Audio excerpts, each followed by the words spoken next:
जय अन्नपूर्णा साथियों, मैं पंडित अमित शुक्ला, आपका ज्योतिष मित्र। आज हम बात करेंगे एक नए विषय पे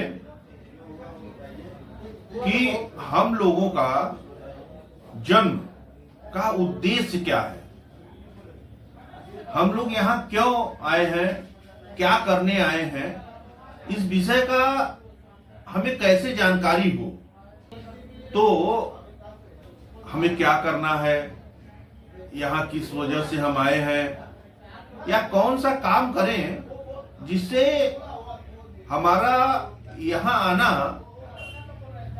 आने का उद्देश्य पूरा हो सके। इस बात की जानकारी हम बड़े ही सरलता से पता लगा सकते हैं।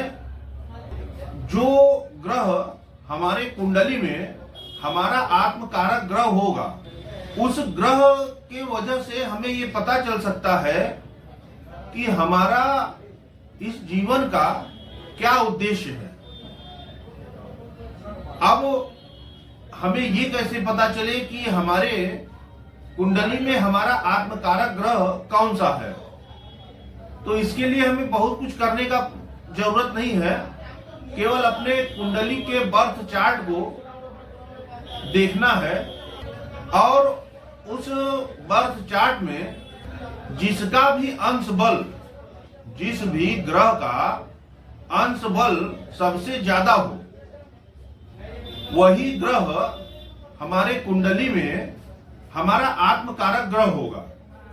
इसे मान लेते हैं कि यदि हमारे कुंडली में सूर्य 28 डिग्री पे है, 29 डिग्री पे है, या चंद्रमा 12 डिग्री पे है, 18 डिग्री पे है, मतलब जो भी ग्रह अंश बल में सबसे ज्यादा होगा वही हमारा आत्मकारक ग्रह होगा। तो कुंडली से, अपने बर्थ चार्ट से हमें ये बात का पता चल जाएगा कि हमारा आत्मकारक ग्रह क्या है। अब अपने आत्मकारक ग्रह के अनुसार हमें कौन सा कार्य करना चाहिए जो हमारे आत्मा को सुख दे और जिससे हम परमात्मा की खोज में जुट सके और अपने जीवन का उद्देश्य को पूरा कर सके। इसमें हमें एक बात का भी और ध्यान देना है कि केवल 7 ग्रहों को ही केवल कारकत्व प्राप्त है। इसमें राहु और केतु की गिनती नहीं होती है। यदि हमारा आत्मकारक ग्रह केंद्र में, त्रिकोण में, दूसरे या 11वें भाव में हो, तो हम ये कह सकते हैं कि हमारा आत्मा उन सभी चीजों को, उन सभी कार्यों को बहुत ही आसानी से करके अपने जीवन के उद्देश्य को पूर्ण कर लेता है। वही इसके विपरीत यदि हमारा आत्मकारक ग्रह 6ठे, 8वें, 12वें भाव में हो, तो ये कहा जा सकता है कि आत्मा की बात सुनने में या आत्मा को संतुष्ट करने में हमें थोड़ा सा कठिनाइयां होती हैं। तो कुंडली, जन्म कुंडली हमें यही बताता है कि कौन सा आत्मकारक ग्रह है और उसमें हमें कौन सा कार्य करना है जिससे हम अपने आत्मा की बात को समझ के अपने जीवन का उद्देश्य पूरा कर सकें। तो आइए हम बात करते हैं कि यदि हमारे जन्म कुंडली में सभी ग्रहों का क्या फल होगा जो आत्मकारक बनेंगे।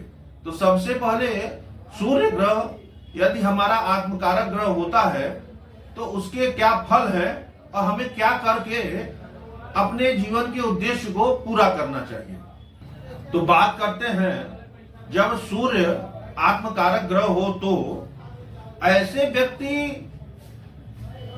के चेहरे पे एक गजब का तेज दिखाई देता है। इनका चेहरा तेजस्वी दिखाई देता है।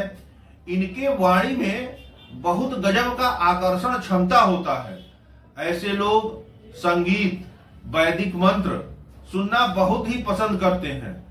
और तो और जिनका सूर्य आत्मकारक ग्रह होता है, उनका इंट्यूशनल पावर बहुत गजब का होता है। ये राजाओं के समान जीवन जीने वाले होते हैं।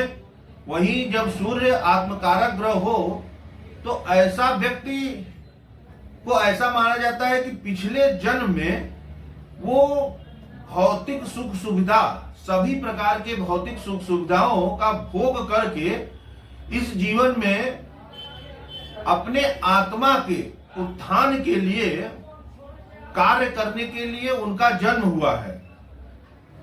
सूर्य को हम अग्नि का कारक भी कहते हैं। तो ऐसे व्यक्ति को पूजा पाठ, हवन, ध्यान, मेडिटेशन, साधना, योग, आध्यात्मिक चिंतन, आत्ममंथन, आत्मज्ञान के लिए ये हमेशा प्रयत्न करना चाहिए।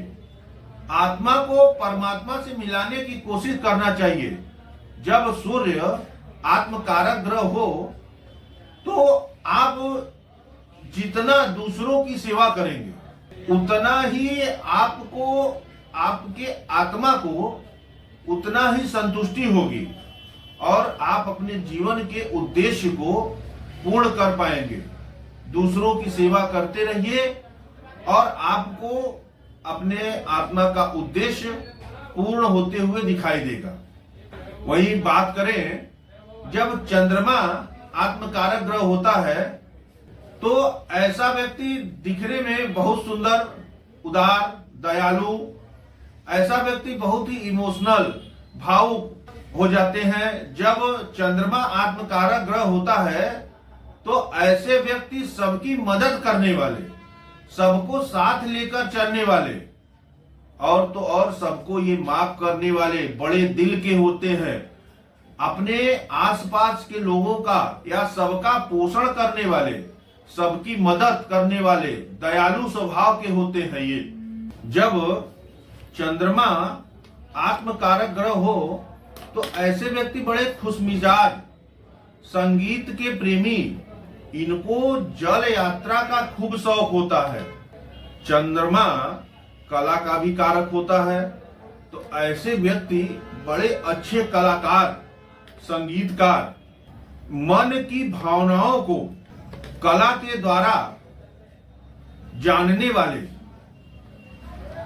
होते हैं। जब चंद्रमा आत्मकारक ग्रह होता है, जब चंद्रमा आत्मकारक ग्रह होता है तो ऐसे व्यक्ति दूसरे की भावनाओं को बहुत जल्दी समझने वाले होते हैं।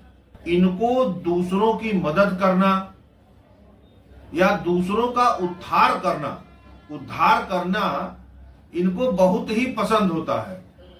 ऐसे व्यक्ति अपने घर से, अपने समाज से ऊपर उठ के अपने देश के लिए, अपने समाज के लिए कार्य करते हैं तो ये अपने आत्मा के उद्देश्य को पूर्ण करते हैं और अपने आत्मा को परमात्मा से जोड़ लेते हैं। ये सामाजिक भलाई या सामाजिक समरसता के लिए काम करें तो ये इनके जीवन का उद्देश्य पूर्ण होता है। वहीं यदि मंगल आपका आत्मकारक ग्रह हो तो ऐसे व्यक्ति बहुत ही जोशीले, फुर्तीले, इनमें कुछ कर दिखाने का बहुत ही जबरदस्त जज्बा होता है। ऐसे व्यक्ति जिस भी काम को हाथ में लेते हैं वो बहुत ही मेहनत से, साहस से, वीरता के साथ उस काम को संपन्न करते हैं। ऐसे व्यक्ति नीति, नियम, अनुशासन का पालन करने वाले होते हैं। ऐसे व्यक्ति अपने वसूलों का और अपने सिद्धांतों का पूर्णतः पालन करने वाले होते हैं। इनका शरीर स्वस्थ, निरोगी, इनको जिम जाना, एक्सरसाइज करना, अपने शरीर को सुडौल बनाना, शरीर को मजबूत करना इनको खूब पसंद होता है और ये इसमें बहुत ही इनका मन लगता है। मंगल सुरक्षा का भी कारण है, कारक होता है। तो ऐसे व्यक्ति दूसरों को सुरक्षा देना इनको बहुत अच्छा लगता है। यदि जिनका आत्मकारक ग्रह मंगल होता है, यदि ऐसे व्यक्ति सुरक्षा के कार्यों से जुड़ जाए तो ये अपने जीवन को सफल बना सकते हैं। इनको अपने जीवन का उद्देश्य मालूम चल जाता है। ऐसे व्यक्ति आर्मी में, सेना में, पुलिस में, रॉ एजेंट में, नेवी में, सीआरपीएफ में अपनी सेवाएं दे के लोगों को सुरक्षा प्रदान करके अपना जीवन धन्य महसूस करते हैं। ऐसे व्यक्ति बहुत ही धार्मिक होते हैं। अगर ये धर्म और आध्यात्मिकता की तरफ बढ़ते हैं तो ऐसे व्यक्ति हठ योग साधना करके अपने आप को या अपने आत्मा को पूर्णतः परमात्मा से मिलाने का कार्य करते हैं और इनके जीवन का उद्देश्य पूर्ण होता है।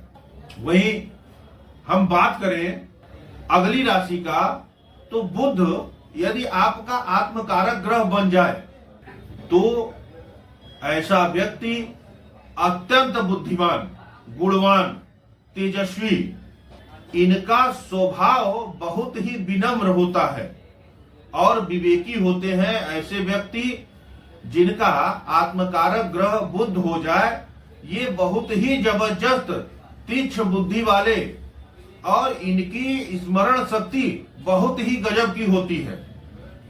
ऐसे व्यक्ति बहुत ही चतुर, चालाक, होशियार, अपना काम निकलवाने में ये बहुत ही माहिर होते हैं।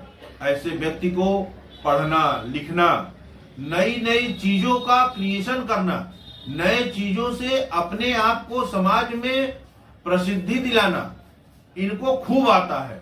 जब बुध आत्मकारक ग्रह होता है तो ऐसे व्यक्ति सामने वाले की मन की बातों को बड़े आसानी से जान लेते हैं और ऐसे व्यक्ति को बहुत आसानी से ये अपने सामने वालों को ट्रीट कर सकते हैं।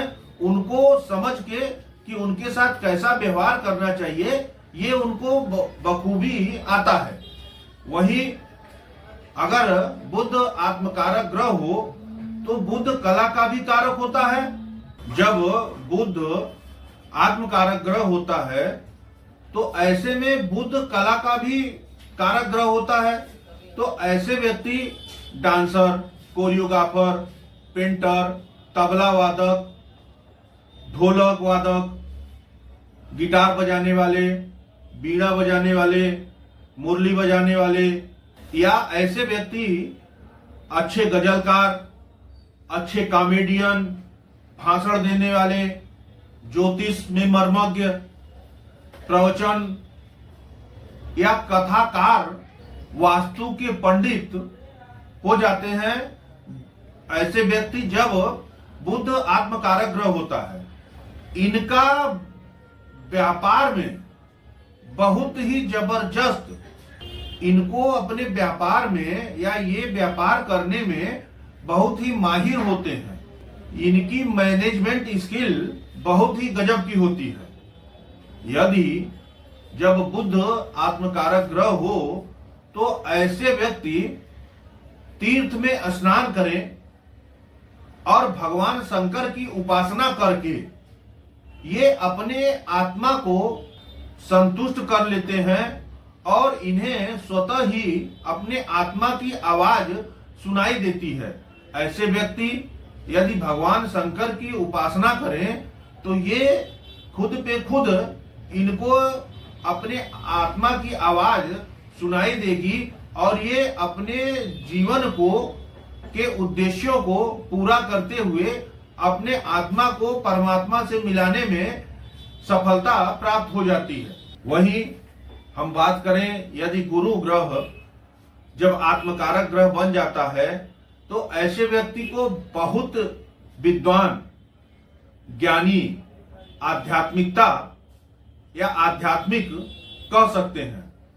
इन लोगों को पूजा पाठ करने में, यज्ञ, हवन, दान करना, तीर्थ यात्रा करना बहुत अच्छा लगता है। ऐसे व्यक्ति वेद, पुराण, शास्त्र के ज्ञाता होते हैं या इनको इन चीजों का ज्ञान प्राप्त करना बहुत अच्छा लगता है। ऐसे व्यक्ति ज्योतिष, वास्तु, रत्न विशेषज्ञ हो सकते हैं। तंत्र मंत्र में, योग साधना में ये इनकी खूब अभिरुचि होती है। जब गुरु आत्मकारक ग्रह होता है तो ऐसे व्यक्ति को गूढ़ रहस्य वाला विषय की शिक्षा प्राप्त करना या उनको सीखना बहुत अच्छा लगता है। ये ज्ञान प्राप्ति के लिए सदैव तैयार रहते हैं। इनको कहीं से भी कोई ज्ञान मिले तो ये उसको तुरंत अर्जित करने का प्रयास करते हैं। ऐसे व्यक्ति समाज के उत्थान के लिए हमेशा कार्य करते रहते हैं। ऐसे लोग आत्मचिंतन, आत्ममंथन करना इनको बहुत ही अच्छा लगता है। ऐसे व्यक्ति को ईश्वर पर पूर्ण भरोसा होता है। ये अपने समस्त कार्यों को ईश्वर की इच्छा मान के करने वाले होते हैं और ये बहुत ही सीधे लोग होते हैं और समाज में इनका बहुत ही मान सम्मान होता है।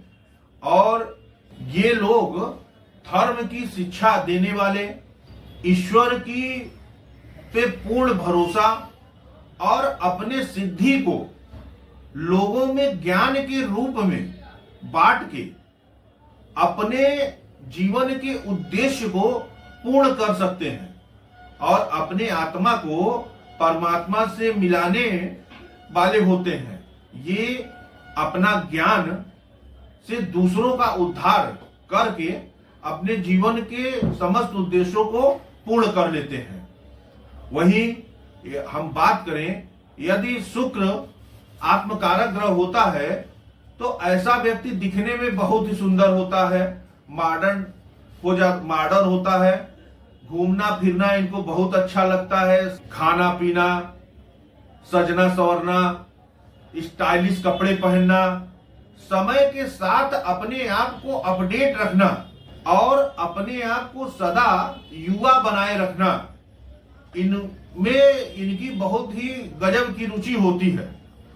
ऐसे व्यक्ति बहुत ही उत्साही, जोशीले स्वभाव के होते हैं। ये हंसमुख चेहरे वाले, इनकी फ्रेंड सर्किल बहुत बड़ी होती है और बहुत जबरदस्त होती है। ये अपने फ्रेंड सर्किल में बहुत ही प्रसिद्धि, अपने मित्रों का बहुत चाहने वाले होते हैं। ऐसे व्यक्ति बहुत ही मजाकिया स्वभाव के होते हैं। ये व्यक्ति आध्यात्मिकता, पूजा पाठ, ज्योतिष, तंत्र मंत्र, साधना, योग साधना और अपने शिक्षा का सही इस्तेमाल करके करते हैं। और चूंकि शुक्र कला का भी कारक होता है तो ऐसे व्यक्ति अच्छे गीतकार, संगीतकार, लेखक, कवि, पेंटर आदि बनकर अपने कला की साधना के माध्यम से ये अपने जीवन के उद्देश्य को पूर्ण करते हैं। कला में इनकी इतनी जबरदस्त रुचि होती है कि ये अपने कला के साधना से ईश्वर को प्राप्त कर सकते हैं और अपने जीवन के उद्देश्य को पूर्ण कर सकते हैं। वहीं हम जानते हैं अब आखिरी राशि के बारे में, जब शनि आत्मकारक ग्रह हो तो ऐसे व्यक्ति बहुत ही मेहनत करने वाले, ईमानदार, वफादार ऐसे व्यक्ति, अपनी काबिलियत से सफलता पाने वाले ऐसे लोग बहुत ही स्वाभिमानी, खुददार और ये धीमी गति से तरक्की करने वाले होते हैं। हो सकता है जिसका आत्मकारक ग्रह शनि हो वो अपने जीवन के शुरुआत में 35-36 वर्ष तक इनको खूब संघर्ष करना पड़ सकता है, परंतु 36 वर्ष के बाद जैसे जैसे इनका उम्र बीतता जाएगा ये इनको खूब सफलताएं, इनको हर क्षेत्र में खूब सफलताएं मिलेंगी और ये समाज में अपना सफल होके समाज में खूब मान मर्यादा पद प्रतिष्ठा प्राप्त करते हैं। ऐसे लोग जिनका शनि आत्मकारक ग्रह हो, इनको वृद्धाश्रम में सेवा करना, गरीबों की मदद करना, लोगों को दवाई इत्यादि से मदद करना, अनाथ पशुओं की सेवा करना, वृद्धावस्था में सेवा करना, वृद्ध जनों की सेवा करना, गरीबों की सेवा करना, सहायता करना, दूसरों की भरपूर मदद करना, इनका मुख्य उद्देश्य होता है। और ये अपने इसी उद्देश्य से, जब शनि आपका आत्मकारक ग्रह हो, तो ऐसे व्यक्ति जितना गरीबों का, अनाथों का, वृद्धों का, अनाथ पशु पक्षियों का, दूसरे व्यक्ति की जितना सेवा करेंगे, उतना ही ये अपने जीवन के उद्देश्य को पूर्ण करते हुए नजर आएंगे और अपने आत्मा को परमात्मा से मिलाने का इनका जो उद्देश्य है वो पूर्ण हो जाएगा। आपको एक छोटा सा मेरे द्वारा प्रयास था कि आपको आपके जीवन का उद्देश्य को मैं बता सकूं। यदि आपको हमारी वीडियो अच्छी लगी हो तो इसको लाइक करें और हमारे चैनल को सब्सक्राइब करें। मिलते हैं अगली वीडियो में अगले किसी विषय को लेके। तब तक के लिए आप सभी को